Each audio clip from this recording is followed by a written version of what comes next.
disaster. It would have been a bit of a problem. Like, oh my God. Okay, so recording is happening. Let's go live and I'll just check in the group that's there. It says that it is being streamed, but I always like to check before we jump in and welcome everybody and just make sure that we can see everything okay here. It's always fun to make sure, and it's lovely as well. There we are definitely live, and it's lovely to be able to then connect with people, and you're wonderful for sharing your story, so thank you.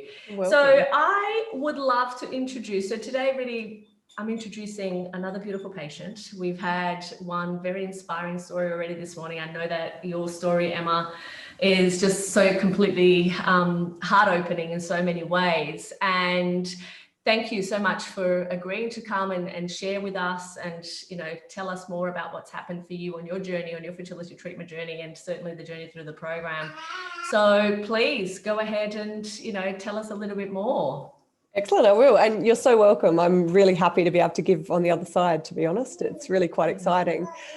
So my husband and I have been trying to conceive for probably 5 years before finding Gabriella and her amazing team. And it was while we were overseas on a holiday to get pregnant, because everybody gave us that advice. Relax, have a holiday. Yeah, right. It's like, just relax. Everything's going to be fine. You're stressing too much. Absolutely, absolutely. So we were overseas in France, lucky us, enjoying a whole heap of indulgence when I happened to be Googling and searching and found Gabriella and the program that she was running at that stage, which was a challenge on Facebook. So I joined the group, and my husband and I then went along and did all of the videos. We watched everything, and we started thinking, wow, there's so much more we could have known that we didn't know in pursuing our dream of becoming parents. So background wise, we found out when we first thought we'd like to have children together that my husband had issues apparently with his sperm.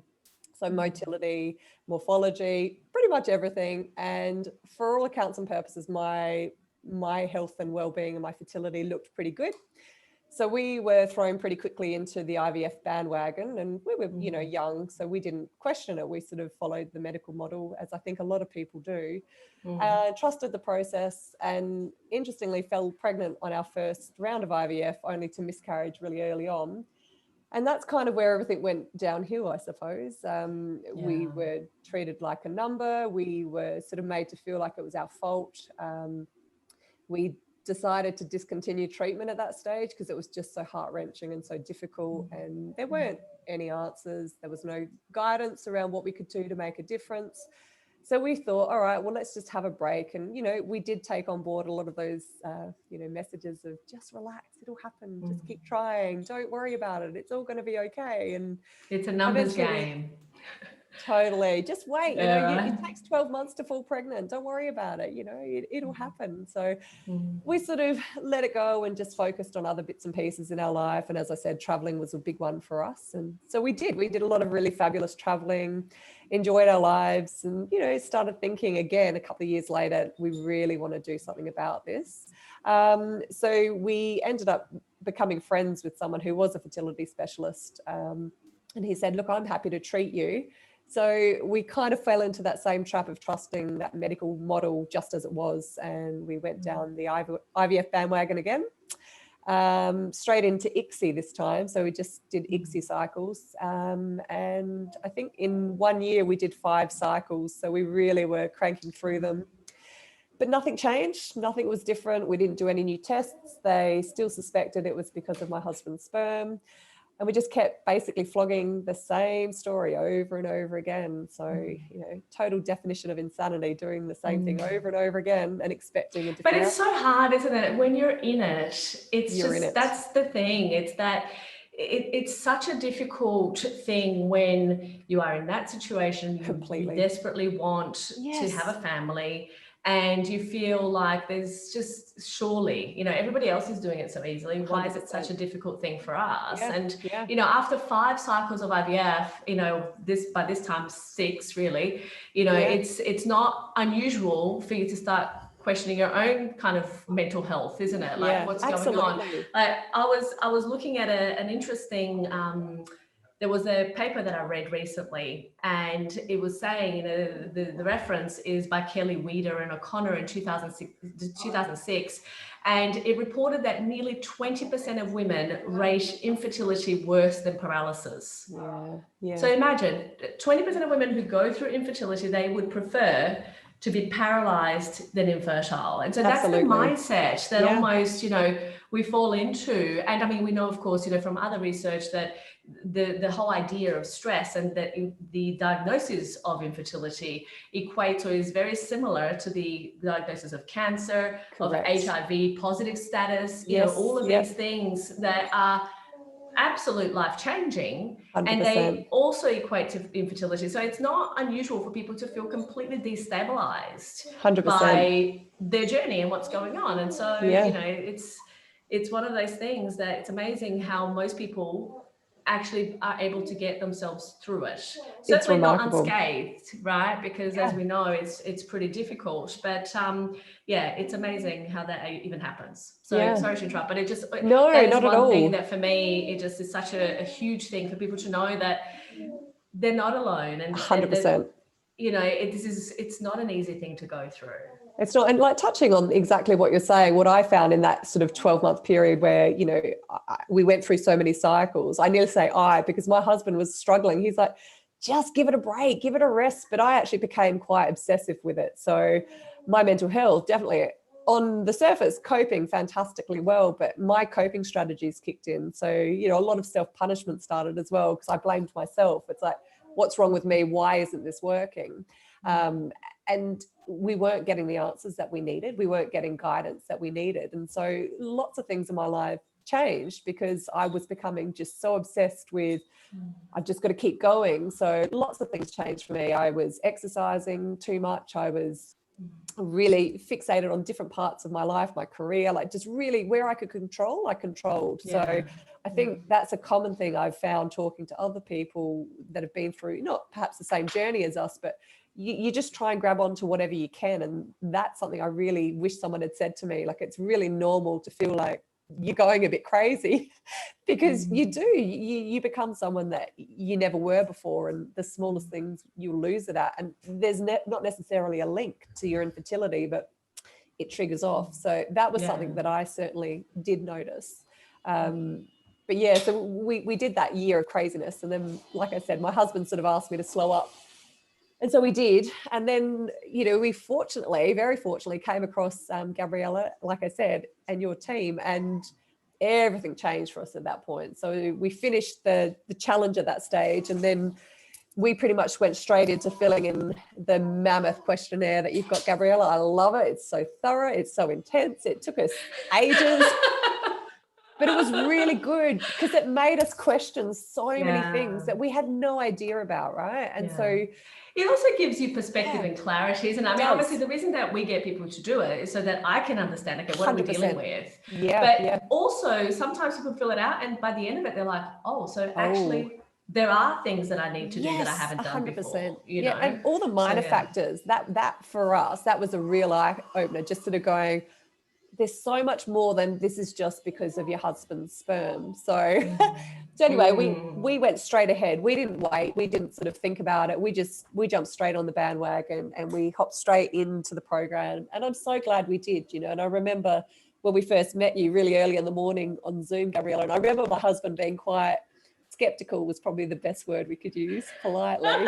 But he was just like, look, we just need help. You know, we need to get this stuff sorted. And from then on, it was like you were holding our hand. You know, I love that metaphor. You were with us from that point and you said, we've got your back. And that was amazing. And knowing that you guys were going to explore everything and you were going to help us to ask the right questions and guide us to the best solution. Because like you've said to us a number of times, you know, if you want this, you know, you're going to get it. And we really believed you and you held hope for us when we didn't hold hope for ourselves. So that is something, you know, that's such a precious gift. And I know I've said thank you to you before, but that was the thing, you know, like I'm a very hopeful person, but there were times where I lost hope, but I knew that you guys were there and you had hope for us and you knew that we could get there. So that was huge for us. And that emotional toll sort of reduced quite significantly for me.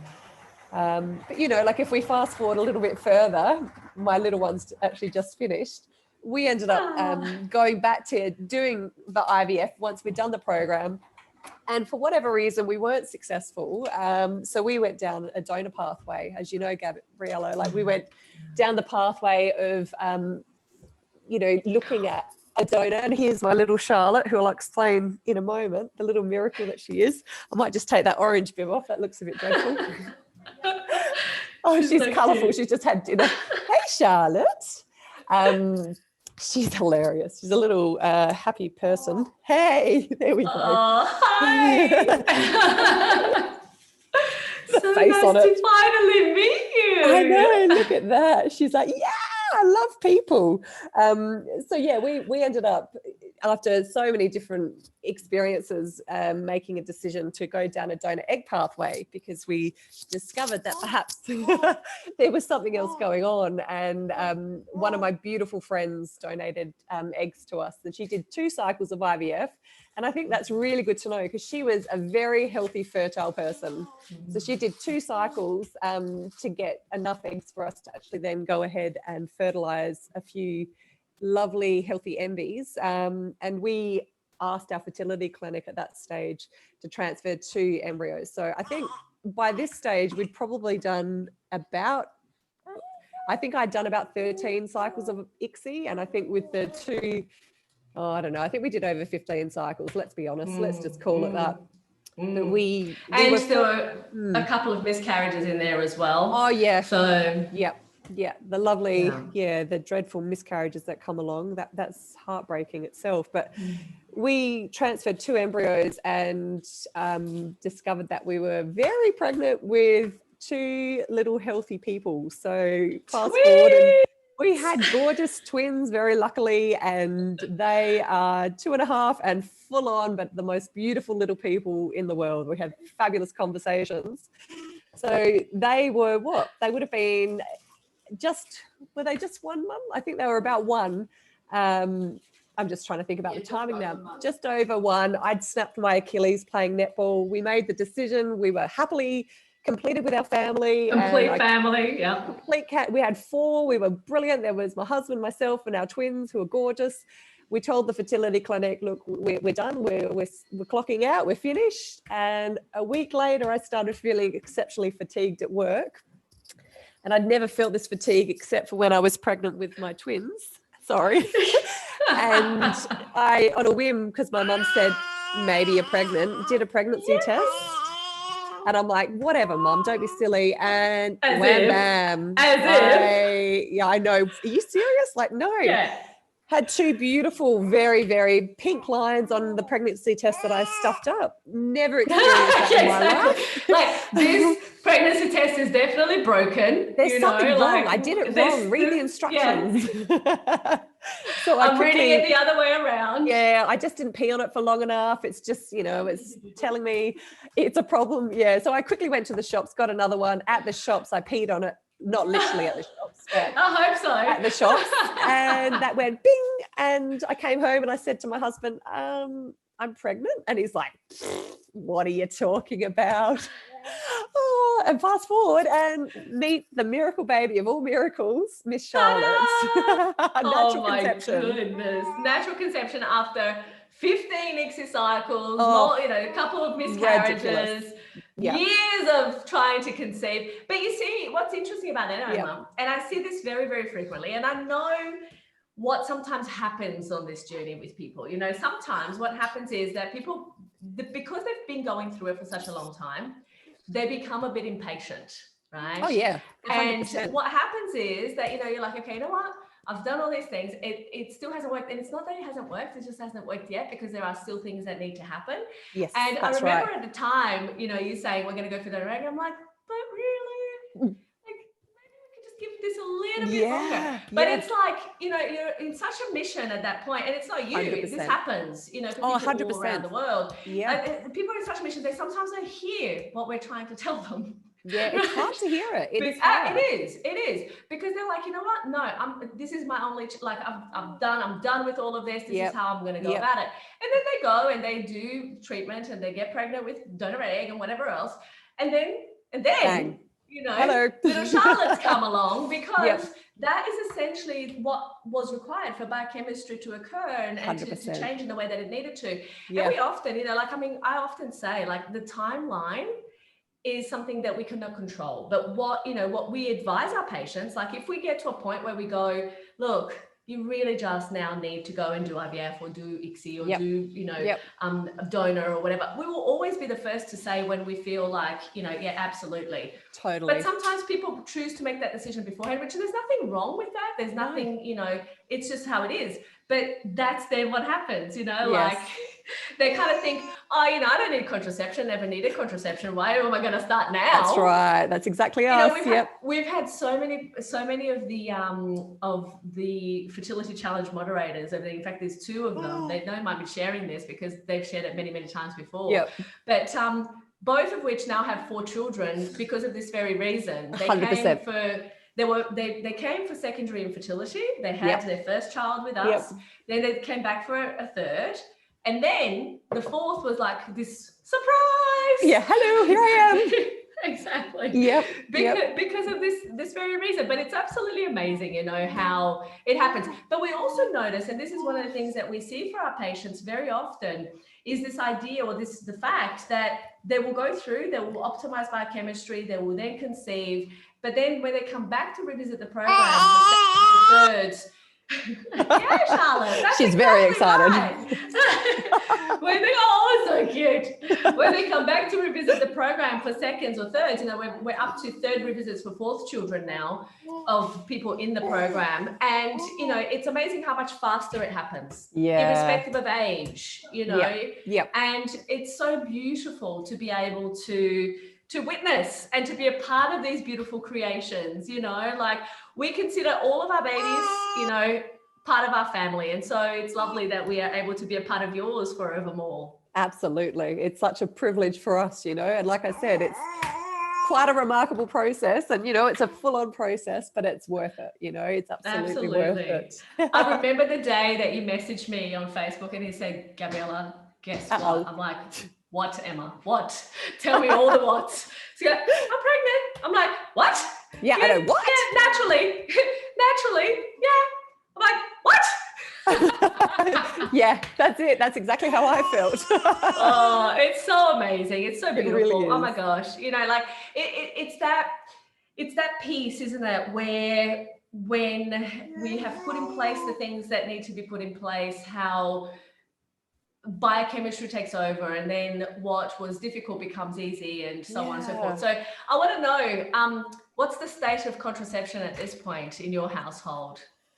I'm on the pill, which is terrible, while we wait for my husband's vasectomy test to come back. Wow. So you really went hard guns on this one. We did. We were like, we love Charlotte, but we are happily done. We're like, you know, twins are full on. Oh my God, I can only imagine. And especially then to back that up, you know, with a newborn, definitely an interesting situation. I think that it's even, you know, the opposite is even more shocking. It's like, you know, you have one child and then you end up with twins. Oh, I can also imagine like, that. Can you imagine if she was a twin? You'd be like, oh my gosh. Yeah, no, intense. She is a very good baby, and you know, she does everything she needs to, but could not do 2 twins, no. As much as I love the twins. Is she sleeping through the night now? Are we there yet? Yeah, she's really good. Because she was a bigger baby, actually. She has been sleeping through on and off for quite a while, which is really good. So amazing. She's just going through a growth spurt at the moment. So she does wake up for one quick feed. That's okay. Amazing. How old is she now? She's nearly 8 months old. 8 months. Oh my goodness. What a delicious. Well, Emma, you know, it's such a beautiful honor for me. It's such a privilege to have you share your story and come on and you know, I guess inspire and give hope to so many people out there, because we both know how challenging and how difficult this journey can 100%. be, and how intense, you know, even when you don't want it to be, it is. And so, you know, to be able to know that there is some light at the end of the tunnel, there are things that you can do, I think it's such a beautiful and inspiring thing, isn't it, Charlotte? She is a passionate, excited person, aren't you? Yes, you are. Yeah, my darling. Is there anything else you'd love to share, or you know, to any final kind of thoughts or words of wisdom for our beautiful audience Yeah, today? absolutely. I think don't do it alone. I think don't be silent about it. Like, the best thing you can do is share the load a little bit. So find people that you can talk to about it, because it's such an isolating process and you really feel so alone. And I think the more people you can talk to about your own experience, the more you'll realize that you're not alone. And that was a really important part of my process, was knowing there were people that were going through similar or, challenges as well, and just sharing my experiences. Get it out of your system, because stress is not helpful. So anything you can do to diffuse that is absolutely. Sharing was the best thing. And trust Gabriella and her team. What they tell you works. It really and truly it works. And that's the thing, absolutely. And that's the thing, like, people often come to me and they want my opinion as to whether I think, something is feasible or viable, or, and I always, one thing, I've been doing this work now for 20 years. In fact, this is our 20th year. And, I know it's actually quite mind blowing, to be honest. But, and obviously I have not only withstood the test of time, but have been doing this work for such a long time, because one, I'm extremely passionate about it, but I also believe that our patients deserve the truth. They 100%. deserve to know exactly what are the things that they can do, what are the things that are not reasonable or not, because sometimes people come to me and they say, look, Gabriella, I really want to do your program, but just so you know, I have 2 blocked fallopian tubes and I will never do IVF. I'm like, okay, well, we have to have a different conversation, because I too haven't yet figured out immaculate conception, right? Not quite. We're not there yet. Not there yet. And so, but at the same time, it's actually figuring out, okay, sometimes we do need to escalate treatment. Sometimes we do need to do other things, and being aware of at least what are the options in a particular case is such I guess, a freeing experience. It really is. Yeah, absolutely. And I think knowing the questions to ask, like, that was for us, that was the power for us, like knowing what we should be asking for, and, giving us guidelines to work with. And I think that was excellent for us, giving us a structure and giving us a model, and knowing where we were going, covering off on everything, like the pillars of infertility. Like, for us, that was just so straightforward. It's like, are we meeting each of these, and what can we do differently? And, people around us, we were very lucky. People backed us, our families, our friends, they all did what we asked. And, we've made changes to our whole little village, to be honest. Because we were so set on what we were doing. And that's really absolutely. And that's also exactly, there's such procession in that, isn't there? The effect of what it is that you're doing and how that benefits. Oh, bye, Charlotte. How that benefits other people and the people around you. So it's very, it's wonderful. It's wonderful. It is. So Emma, thank you so much, my darling, for coming on and sharing with us. And I can't wait to, keep the updates. As I always say, my Christmas cards, don't forget them. I love my baby updates. Yes, that's every right. year. Yes, please. Perfect. This is the one thing, this is my I showed that this morning, my bundle for this year. I need to increase this. You do. That's very true. Absolutely. Yes. So, let's keep that going. So thank you, my sweetheart. Thank you so much. And wonderful of you to share your message. So big love to you. You too. Thank you so much, Gabriella. I really appreciate it. My pleasure, darling. Bye-bye. Bye.